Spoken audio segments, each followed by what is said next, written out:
Hello everybody, this is Tim Blankenship with Divorce661.com. In this podcast episode, this is episode 39. Today we're talking about should you change your name if you're a woman after you get divorced.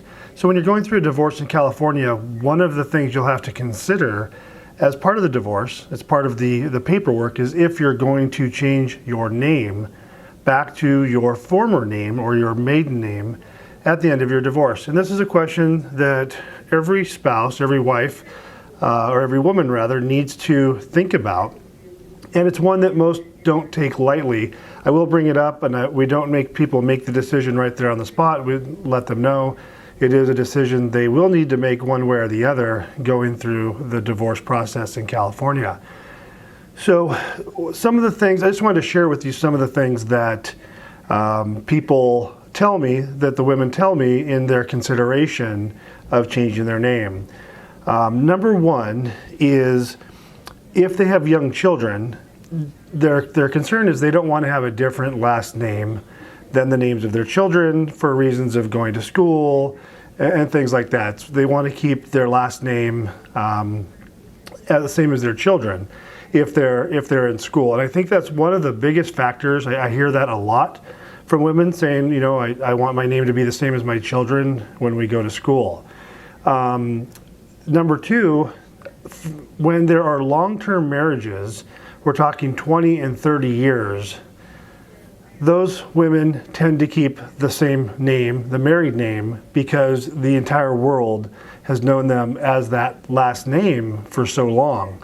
And it would be, they tell me, almost awkward for them to go back to a maiden name they haven't used in so many years. So that's number two.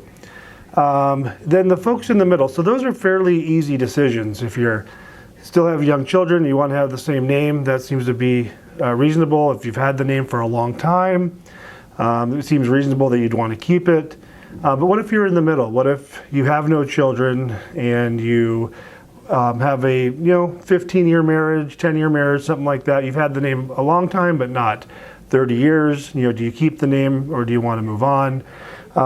Some of the women have told me that they want to go back to their maiden name, even though they've had the name for so long. More of a freedom thing. More of we're divorced. Why would I want to keep this last name attached to me as a constant reminder? Constant reminder of being married, I suppose. So there really is no right or wrong answer. When it comes to filing your divorce papers in California, it is one of the check boxes to determine if you're going to go back to your former name. You can put it on the judgment, on the final agreement that you want to go back, just so you have a court order saying the judge has agreed to your request to go back to your former name. You can do that, and then you don't have to right away go and change your name, but you would have an order if you later change your mind to go back to your former name. Now, just because you put it on the court documents and the judge agrees, signs off that you can go back to your former name, you still have to do it legally. You'd have to change it with Social Security Administration and with the California Department of Motor Vehicles. You'd still have to do that.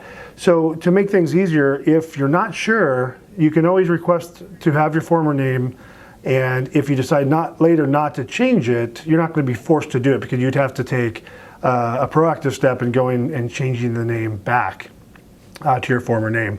So just a little bit for you to think about if you're going to go through divorce or you're in the middle of getting divorced in California.